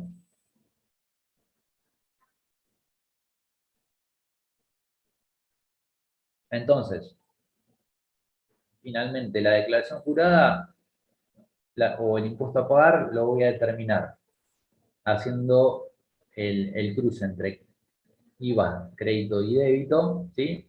Y si existieron retenciones o percepciones, lo que van a hacer es disminuir el saldo a pagar, ¿sí? O disminuir el saldo a pagar o incrementar aún más el saldo a favor, ¿sí? Porque si el crédito supera el débito, ya tengo saldo a favor, y las retenciones o percepciones existieran, lo que van a hacer es incrementar aún más ese saldo a favor, ¿sí? Si el débito fuera mayor que el crédito, esas retenciones y percepciones lo que van a hacer es disminuir el saldo a pagar. ¿Estamos?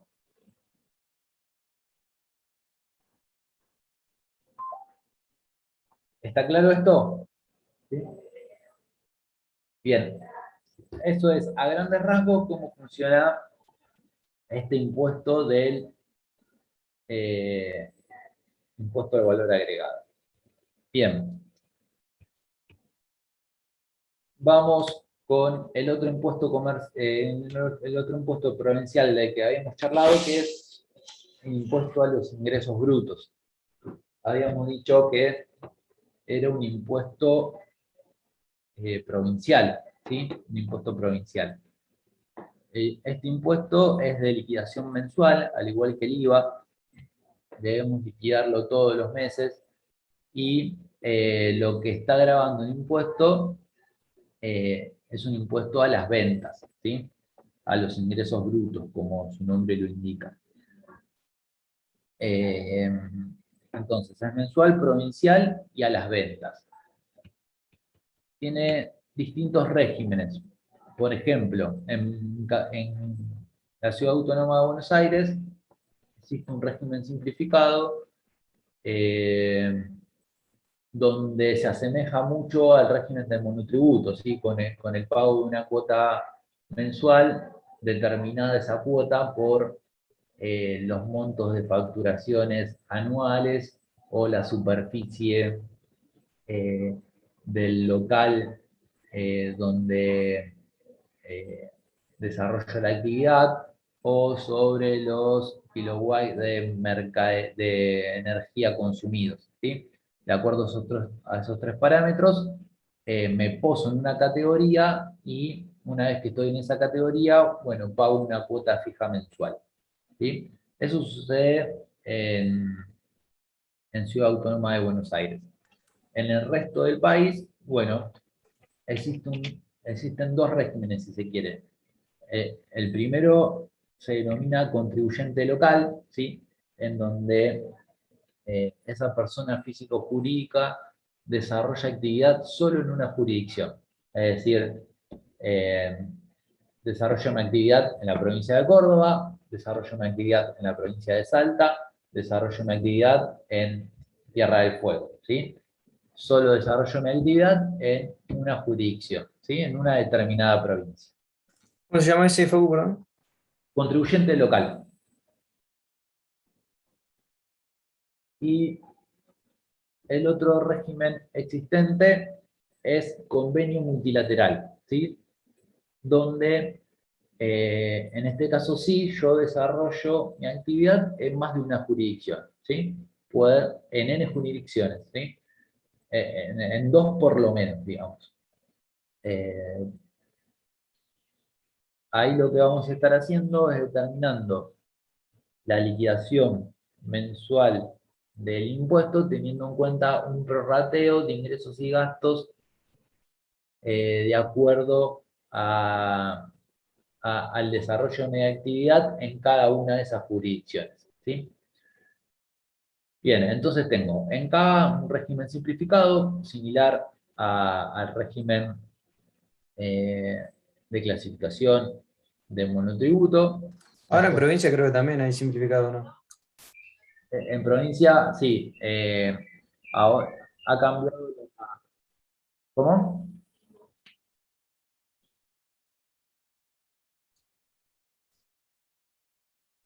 Exactamente. Exactos. Junto al monotributo, uno puede liquidar el impuesto de forma mucho más sencilla que antes. Es correcto. Bueno, Pero, profe, en provincia no es obligatorio unirte al régimen simplificado, en capital sí, ¿no? no, todavía en una de las dos jurisdicciones es obligatorio. Ah. O podés seguir siendo contribuyente local. Pero bueno, va hacia ese sentido con la idea de que sea una menor carga impositiva y administrativa para los contribuyentes chicos, sobre todo, ¿sí? Bueno, entonces tenemos el contribuyente local, que solo desarrolla actividades en una jurisdicción, y por otro lado, lo que denominamos convenio multilateral, donde las personas físicas o jurídicas desarrollan actividades en más de una jurisdicción. Ok, la alícuota del impuesto son variables de acuerdo a cada jurisdicción, pueden ir desde el 3% hasta el 8% en algunas actividades.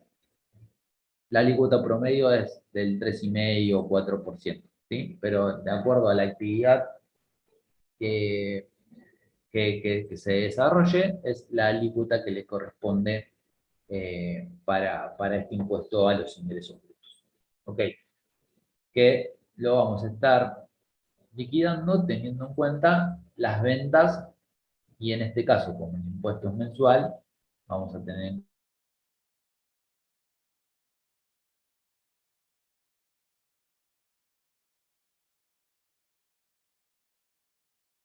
cuenta las ventas mensuales, ¿sí?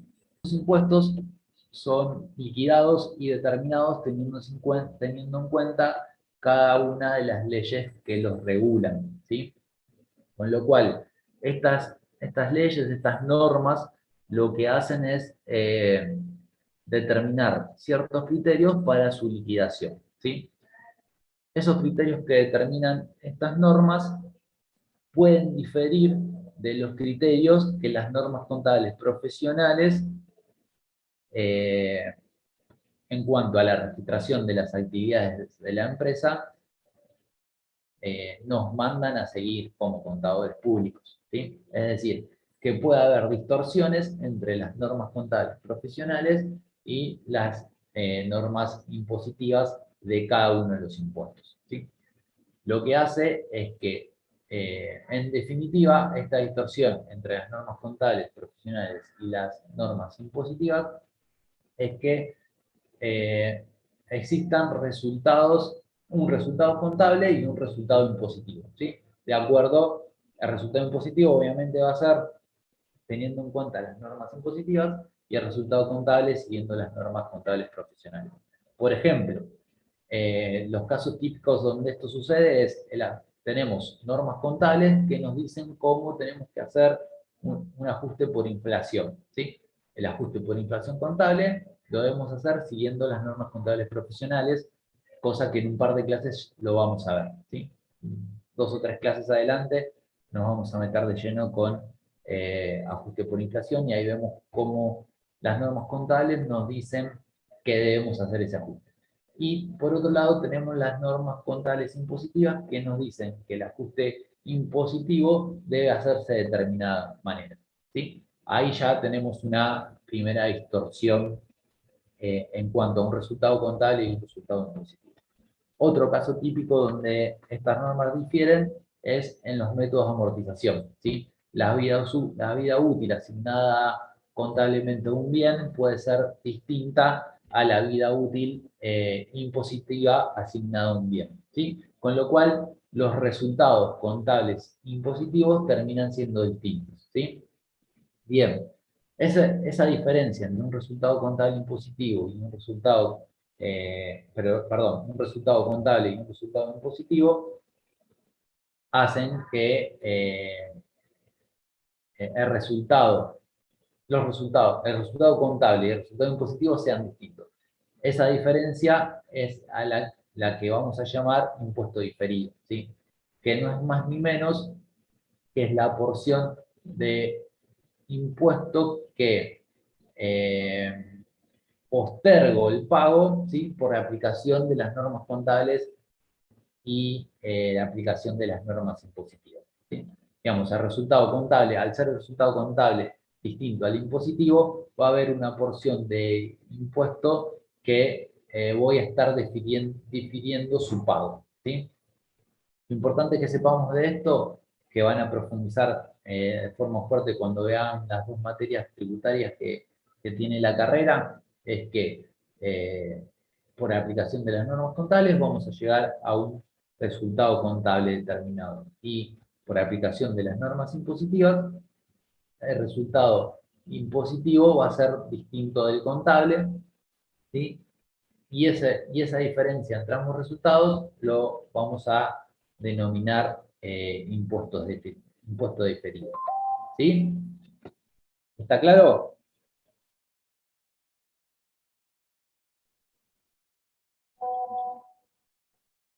¿Dudas con esto? Ok. Bueno, antes de ver los ejemplos prácticos, ¿qué dudas generales quedaron sobre estos 3 grandes impuestos que vimos, que son el impuesto a las ganancias, el IVA y el impuesto a los ingresos brutos. Obviamente impuestos existen un montón más. La idea de ver estos impuestos es que en esta materia lo que hacemos es aprender la técnica de registración, ¿sí? Entonces, en base a estos 3 impuestos, vamos a aprender la técnica de registración contable, ¿sí? Obviamente impuestos hay muchísimos más, pero para aprender esta técnica nos vamos a enfocar en estos 3 impuestos. Y en ese sentido lo que vemos es un funcionamiento muy general de cada uno de estos impuestos de los cuales charlamos hoy. Entonces, ¿quedaron dudas respecto a estos que vimos?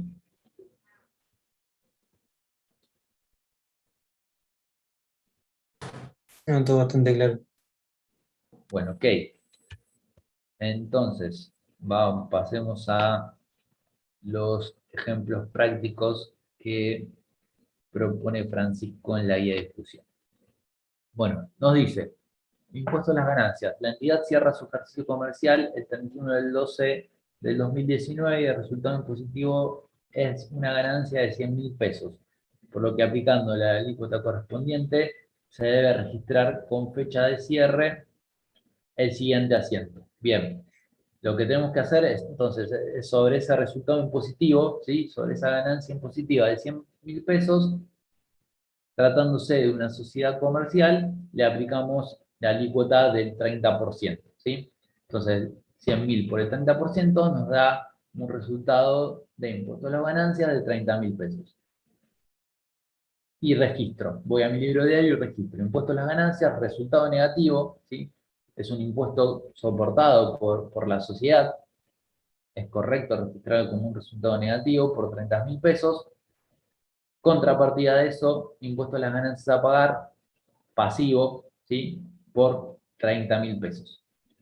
¿De acuerdo? ¿Está claro esta registración? Sí. Bien, lo que hice después es, no tuvo retenciones ni percepciones, el vencimiento de la declaración jurada es el 5º mes siguiente al cierre de ejercicio. Este año será, bueno, acá quedó medio desactualizado las fechas, 14, 15 y 16 de mayo. El impuesto a las ganancias para sociedades comerciales suelen ser en el mes de mayo de cada año, ¿sí? Entre abril y mayo suelen ser los vencimientos normales y habituales. Y el ejemplo sigue. En el curso del ejercicio 2020, o sea, en el siguiente ejercicio, porque fíjense que estábamos hablando del impuesto determinado para el ejercicio 2019, nos dice, hay que ingresar 10 anticipos en base a esto que charlábamos del impuesto a las ganancias, que tiene un régimen de 10 anticipos, el primero representativo del 25% y los 9 restantes del 8,33%, sobre el impuesto determinado, como charlamos del año anterior, en este caso, de los 30.000 pesos que acabamos de registrar. Entonces, el primer vencimiento es en junio, ¿sí? Y el enunciado nos dice de 7.500, cosa que debería ser el 25% de los 30.000. ¿Da eso?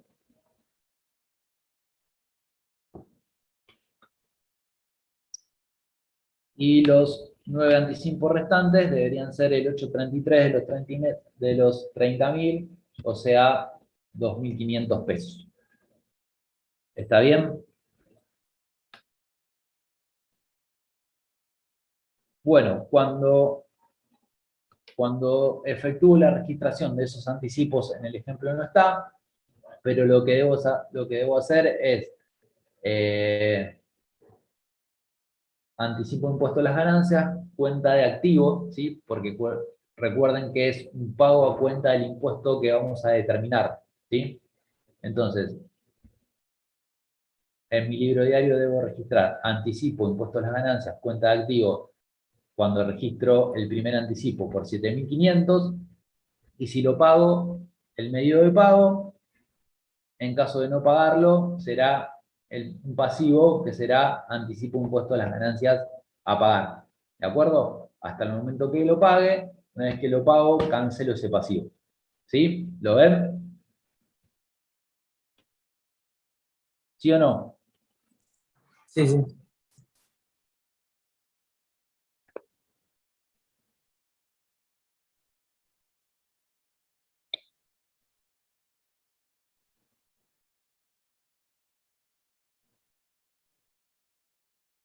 Claro, el resultado negativo lo voy a registrar cuando determine el impuesto anual, ¿sí?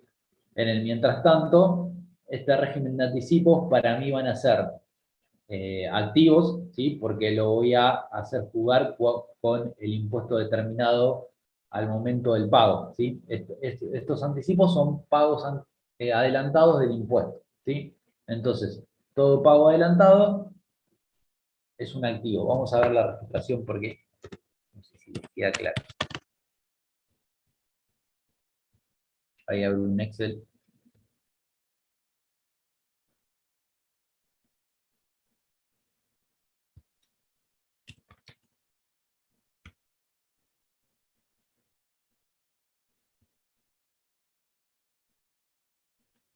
Mientras se abre el Excel y se los puedo compartir, retomemos esta idea. Entonces, ante cada vencimiento de un anticipo, la registración que voy a hacer es anticipo impuesta de las ganancias, cuenta de activo por 7.500 pesos, en el caso del anticipo número 1, y 2.500 para el resto de los anticipos. Contrapartida de eso, el medio de pago con el cual cancele el anticipo, ¿sí? Transferencia, efectivo, cheque. ¿De acuerdo? Bien.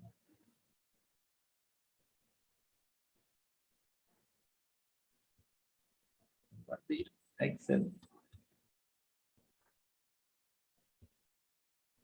O sea, haría este asiento.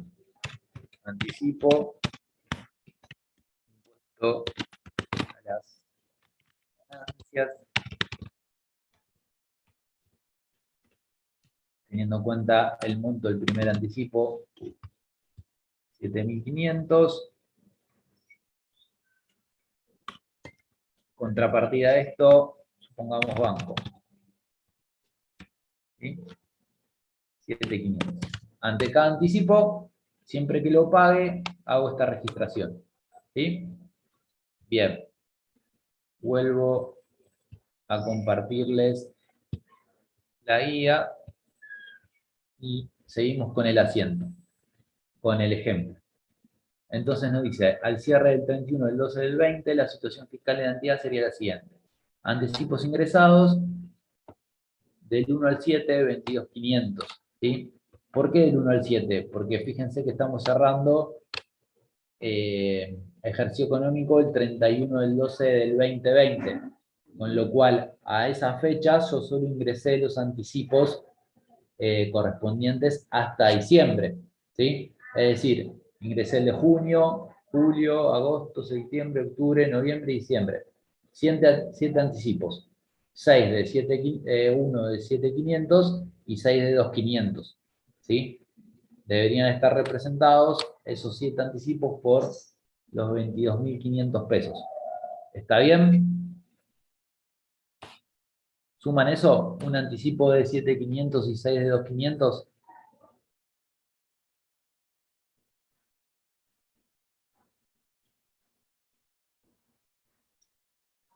Ok. Bien.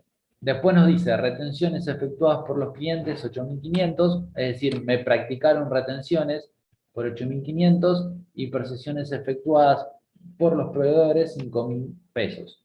También me practicaron percepciones mis proveedores en un importe total de 5.000 pesos. Y el enunciado nos agrega el dato de que el resultado del ejercicio positivo es de 180.000. Entonces, sobre ese resultado, le aplicamos la alícuota del impuesto que habíamos dicho era del 30%. ¿Qué nos da?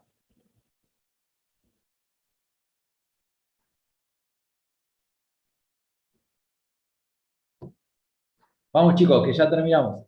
Último esfuerzo. ¿Cuánto nos da el 30% de...? 54.000. Bien, perfecto, 54.000. Es la aplicación de la alícuota sobre el resultado impositivo, me determina el impuesto a las ganancias del periodo, en este caso anual. Entonces, registro el resultado negativo por los 54.000 obtenidos de los 180 por la aplicación de la alícuota, ¿sí? Bien, y después empiezo a hacer jugar todos estos datos que el enunciado me brindaba. ¿Se acuerdan que habíamos pagado anticipos por 22.500? Se va este activo que tenía, ¿sí? Esos 22.500 que estaban formados por el primer anticipo de 7.500 más 6 de 2.500, los doy de baja al momento de la determinación del pasivo, ¿sí? Como finalizado mi ejercicio económico, yo ya puedo determinar cuál es el impuesto a pagar, en este caso del impuesto a las ganancias. Bueno, doy de baja todos esos créditos que para mí eran pago a cuenta del impuesto, ¿sí? Entonces, retenciones también, acá dice pero es cuenta de movimiento, ¿sí? Como habíamos charlado, las retenciones y las percepciones son cuentas de movimiento. Entonces, estos 8.000 pesos en calidad de retenciones, como cuenta de movimiento, lo cancelo. Las percepciones sufridas también, las cancelo por estos 5.000 pesos. Y acá registro el pasivo de los anticipos que me quedaron pendientes de ingresar, ¿sí? Porque recuerden que teníamos anticipos hasta marzo y yo solo ingresé hasta diciembre, que era la fecha que estoy cerrando ejercicio. Entonces me quedan pendientes esos 3 anticipos, el de enero, el de febrero y el de marzo, por 2.500 pesos cada uno, ¿sí? Entonces genero el pasivo por esos 3 anticipos que me restan ingresar, es decir, 7.500, ¿sí? Bueno, y entonces en base a esto determino el impuesto a pagar, ¿sí? Que en este caso es 10.500. Les comparto el Excel para que podamos ver más claramente cómo lo determino. ¿Cuál era el impuesto a pagar que habíamos determinado?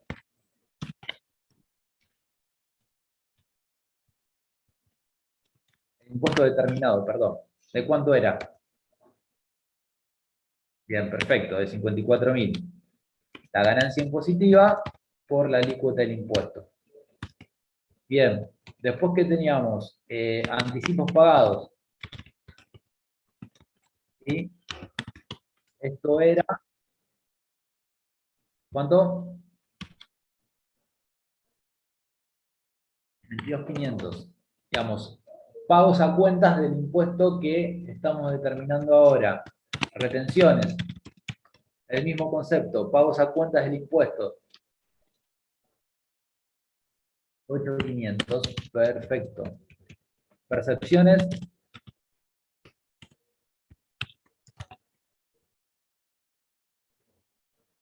Están viendo el Excel, ¿no? 5.000. Y lo único que nos faltaría hacer jugar son los anticipos que quedan pendientes de pagos, ¿sí? Anticipos a pagar, que eran ¿de cuánto?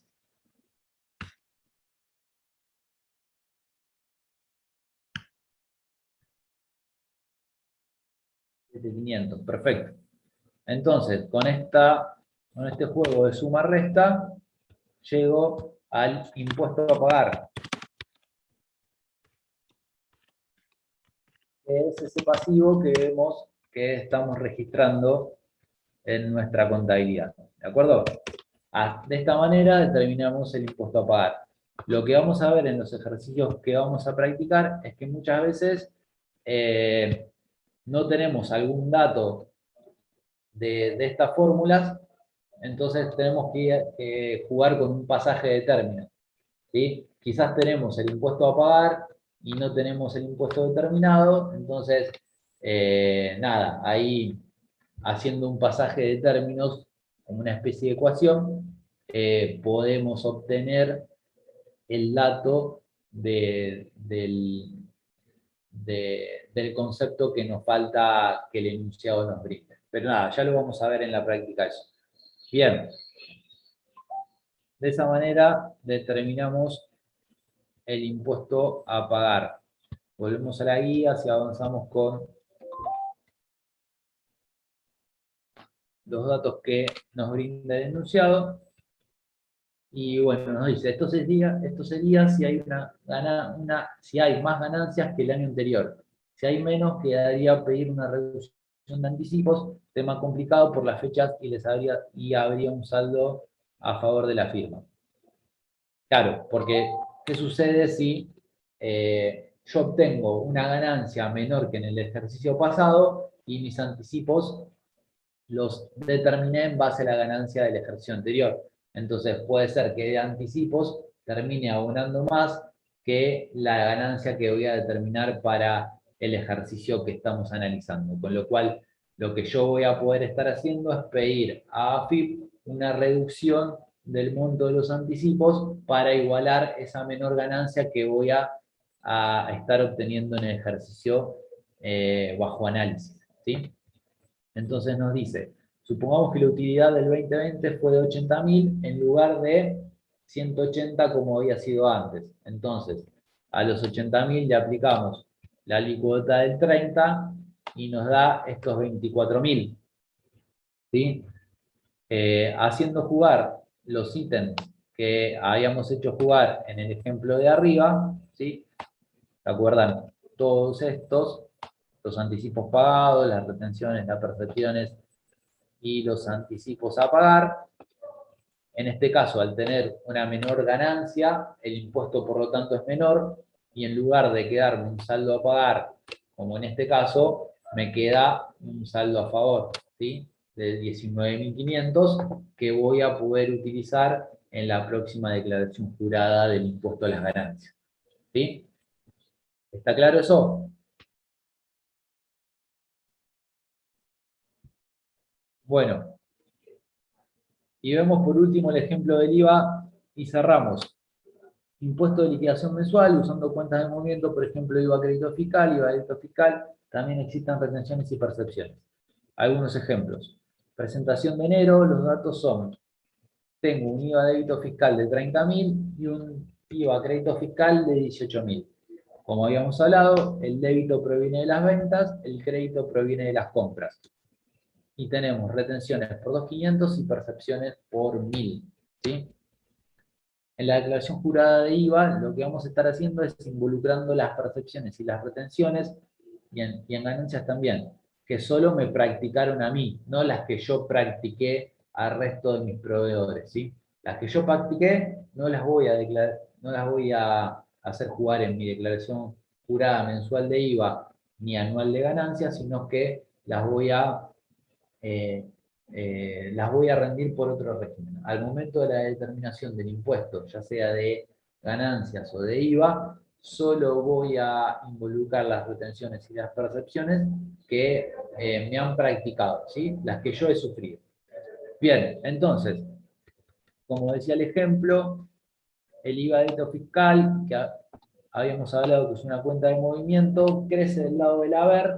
Cuando hago la determinación mensual del impuesto, la doy de baja del lado del debe, ¿sí? Acá está mal la P, es de movimiento. El IVA crédito fiscal, de manera inversa, crece del lado del debe. Cuando determino mi posición mensual de IVA, la doy de baja del lado del haber. Bien, involucro las retenciones y las percepciones que me practicaron, que también son cuentas de movimiento, para llegar al impuesto a pagar, ¿sí? Acá lo que estoy haciendo es débito fiscal 30.000, menos crédito fiscal 18.000, resto las retenciones y las prestaciones, pago cuenta del impuesto y determino un IVA a pagar de 8.500, ¿sí? Quédense tranquilos que lo vamos a ver de forma más exhaustiva durante las clases que vienen, donde vamos a ver los ejercicios prácticos. Bueno, y en el mismo caso sucede lo mismo que cuando vimos para el impuesto de las ganancias, cuando el crédito es mayor que el débito. En este caso, que el débito fiscal no es de 30, sino de 15, manteniendo las mismas condiciones del crédito fiscal de 18 y de las retenciones y percepciones de 1000, al bajar el débito fiscal, en lugar de un IVA a pagar, como teníamos acá, tengo un IVA saldo a favor, ¿sí? Lo determinamos de la misma manera. IVA débito fiscal menos crédito, ahí ya me va a estar dando un saldo a favor, que en este caso se ve incrementado por las retenciones y las percepciones, que son pago a cuenta del impuesto. Ok. Ahí estamos. ¿Dudas que hayan quedado con todo lo visto hoy?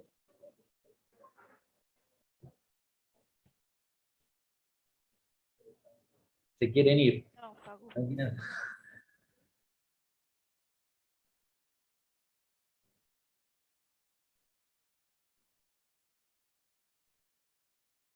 Sí.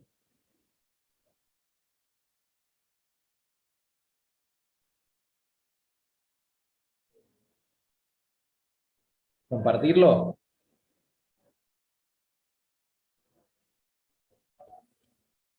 Mándenme que lo descargo.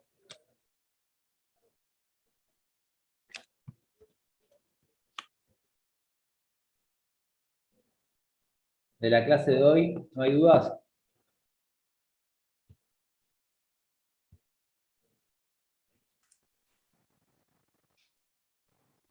Esta semana vamos a ver registración de impuestos y de sueldo, las cosas.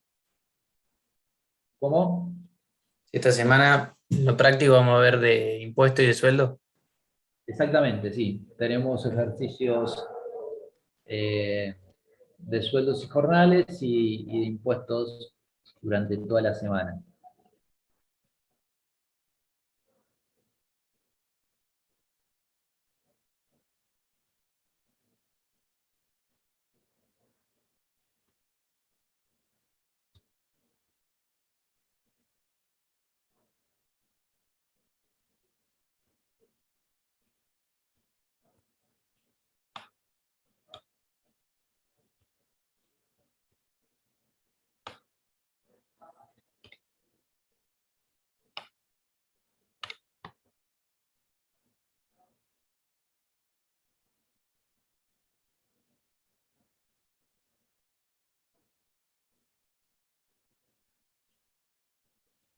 Bueno, ahí lo comparto.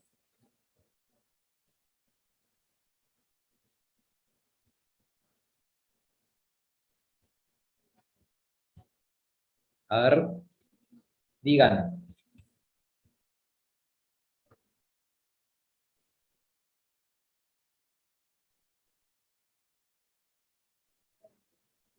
La existencia.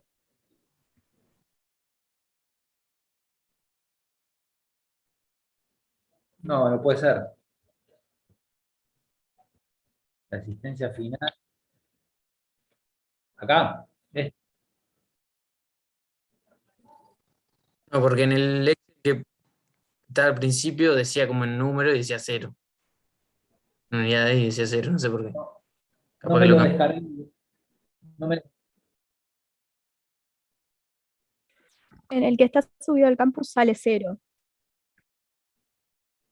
Bueno, ahora lo chequeo. Quizás le hemos subido otra cosa. Yo no lo descargué del mismo archivo que ustedes se bajaron del campus. Abrí mi propio archivo.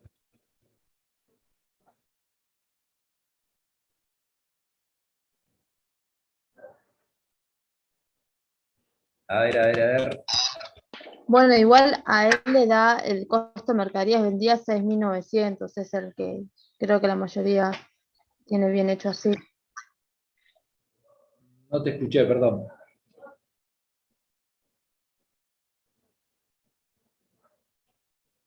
¿Cómo decías?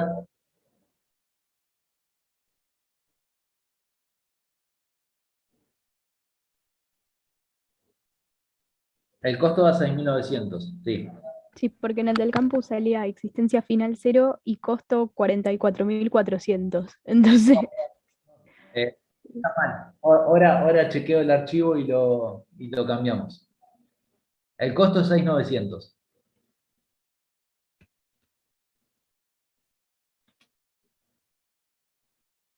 Habíamos asustado todo. Hagamos una cosa, porque aquí estamos sabiendo, le habremos subido cualquier otra cosa. No sé por qué lo tienen así. Así que ahora termino la clase y le subo el archivo correcto. ¿Sí? Dale, Facu, gracias. ¿Quieren ver alguna otra cosa o prefieren chequear que el archivo esté bien antes de consultar? Sí, primero estaría bueno chequear con el... Perfecto. Dale. Cuando quieran, si quieren pueden mandar las consultas a través del campus, o si no las vemos el miércoles en clase, no hay problema. Como ustedes prefieran. Nos estamos viendo. Chao, profe, gracias. Chao. Gracias.